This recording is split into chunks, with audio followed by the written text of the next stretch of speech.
Alam mo ba, habang maraming Pilipino ang nangangarap makapunta sa ibang bansa para magtrabaho o manirahan, may isang nakakagulat na trend na tahimik na nangyayari ngayon.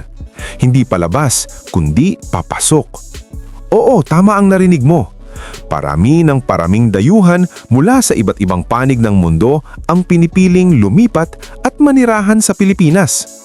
Dati, iniisip natin na ang Pilipinas ay bansa na iniiwan para sa mas magandang oportunidad sa abroad. Pero ngayon, baliktad ang nangyayari.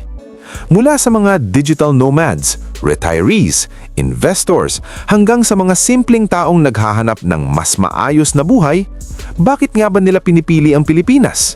Dahil ba sa murang cost of living? Sa magagandang beach? Sa masayang kultura? O may mas malalim pa na dahilan na hindi natin napapansin? Habang tayong mga Pilipino ay naghahanap ng better life sa labas ng bansa, sila naman ay nakikita ang better life dito mismo. Sa video na ito, aalamin natin ang top 10 reasons kung bakit mas pinipili ng mga foreigners manirahan sa Pilipinas ngayong 2026. At baka magulat ka sa ilan sa mga dahilan na ito. Pero bago yan, huwag kalimutang mag-like, mag-comment at mag-subscribe para sa mas marami pang interesting content na katulad nito. Handa ka na ba? Simulan na natin! Top 10. Canada.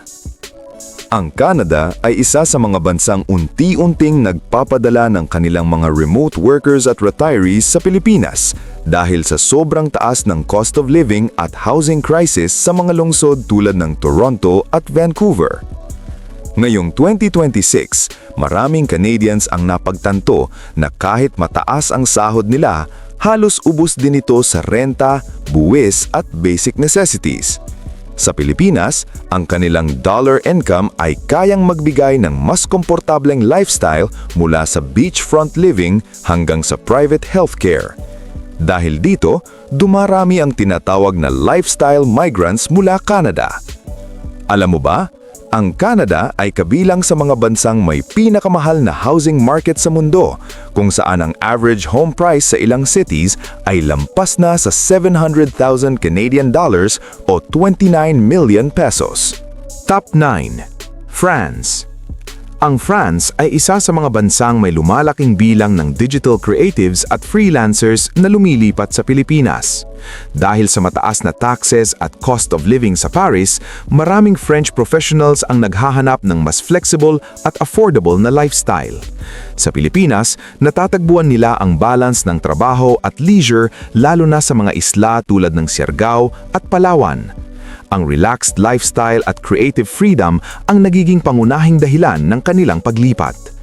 Alam mo ba, ang France ay may isa sa pinakamataas na income tax rate sa Europe na umaabot hanggang 45% para sa high earners. Top 8. Singapore. Ang Singapore ay kilala bilang isa sa pinakamayamang bansa sa Asia. Pero ngayong 2026, marami sa kanilang middle-class professionals ang lumilipat sa Pilipinas. Bakit? Dahil sa sobrang mahal ng real estate at fast-paced lifestyle sa Singapore. Sa Pilipinas, mas nakikita nila ang work-life balance habang nananatiling malapit sa Southeast Asia business hubs. Marami rin sa kanila ang nag-i-invest sa real estate at startups sa ating bansa. Alam mo ba, ang Singapore ay isa sa may pinakamahal na renta sa buong mundo, kung saan ang isang maliit na condo unit ay maaaring umabot ng libu-libong dolyar kada buwan. Top 7. South Korea. Ang South Korea ay hindi na lang basta turista sa Pilipinas. Sila ay aktibong nag-i-invest at naninirahan sa ating bansa.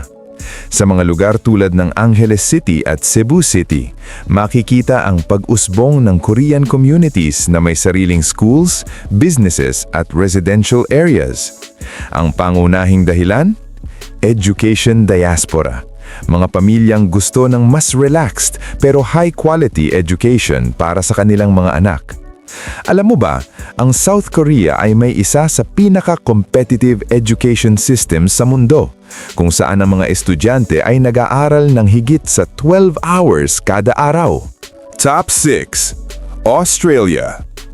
Ang Australia ay nakakaranas ng pagdami ng retirees na lumilipat sa Pilipinas dahil sa tinatawag na healthcare arbitrage. Sa mga lungsod tulad ng Sydney at Melbourne, sobrang mahal ang healthcare at matagal ang waiting time para sa treatments. Sa Pilipinas, mas mabilis at mas abot kaya ang access sa private hospitals at caregiving services.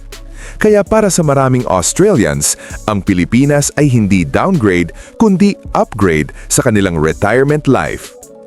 Alam mo ba? Ang Australia ay may isa sa pinakamataas na healthcare costs sa Asia-Pacific region na patuloy pang tumataas taon-taon. Top 5. United Kingdom. Ang United Kingdom ay kasalukuyang nahaharap sa tinatawag na triple crisis. Mataas na cost of living, energy prices, at stagnant wages. Sa mga lungsod tulad ng London, ang simpleng pamumuhay ay nagiging napakamahal. Dahil dito, maraming British digital nomads ang lumilipat sa Pilipinas kung saan ang kanilang kita ay mas malayo ang nararating. Sa tulong ng remote work at mas mabilis na internet, kaya na nilang magtrabaho kahit nasa isla sila. Alam mo ba, ang United Kingdom ay isa sa mga bansang may pinakamataas na energy costs sa Europe, lalo na pagkatapos ng global energy crisis. Top 4. Japan. Ang Japan ay nahaharap sa isang malaking problema, ang mabilis na pagtanda ng kanilang populasyon. Sa Tokyo, tumataas ang demand sa elderly care habang kumukonti ang caregivers. Dahil dito, maraming Japanese retirees ang pinipiling lumipat sa Pilipinas kung saan mas abot kaya at mas maalaga ang caregiving system. Bukod pa rito, mas nararamdaman nila ang warmth ng Filipino culture. Alam mo ba, ang Japan ay may mahigit 30% ng populasyon na edad 65 pataas, isa sa pinakamataas sa buong mundo. Top 3. China. Ang China ay hindi lang basta nagpapadala ng mga tao sa ating bansa, nagdadala rin ito ng malalaking investments sa Pilipinas. Sa mga industrial zones at tech hubs, makikita ang pagpasok ng Chinese companies na nagtatayo ng factories at renewable energy projects. Dahil sa global trade restrictions, ginagamit nila ang Pilipinas bilang strategic hub sa Asia. Hindi lang ito migration, ito ay economic expansion. Alam mo ba? Ang China ay isa sa pinakamalaking investors ng ating bansa pagdating sa infrastructure at renewable energy projects sa Southeast Asia. Top 2. United States. Ang United States ay isa sa pinakanakakagulat na entry sa listahan. Sa mga lungsod tulad ng New York City at Los Angeles, sobrang taas ng housing costs at living expenses. Dahil dito, maraming Americans ang lumilipat sa Pilipinas upang magkaroon ng mas komportableng buhay. Ang dating American Dream ay unti-unti nilang hinahanap ngayon sa Pilipinas. Alam mo ba? Ang United States ay may isa sa pinakamamahal na housing markets kung saan ang average rent sa major cities ay umaabot ng libu-libong dolyar kada buwan. Top 1. Germany. Ang Germany ang pinakanakakagulat sa lahat, mga kabida. Ngayong 2026, nahaharap sila sa energy crisis, economic slowdown at kakulangan sa workforce. Dahil dito, maraming German engineers at professionals ang lumilipat sa Pilipinas upang magtayo ng bagong industrial at tech ecosystem. Sa Pilipinas, mas mababa ang cost ng operasyon at mas mataas ang growth potential. Hindi lang sila lumilipat, sila ay tumutulong bumuo ng hinaharap ng ekonomiya ng ating bansa. Alam mo ba, ang Germany ay isa sa pinaka-industrialized countries sa mundo, ngunit lubhang naapektuhan ng pagtaas ng energy costs sa Europe. At ayan na nga, ang top 10 bansa na lumilipat sa Pilipinas ngayong 2026 na talagang magpapatunay na unti-unting nagbabago ang direksyon ng mundo.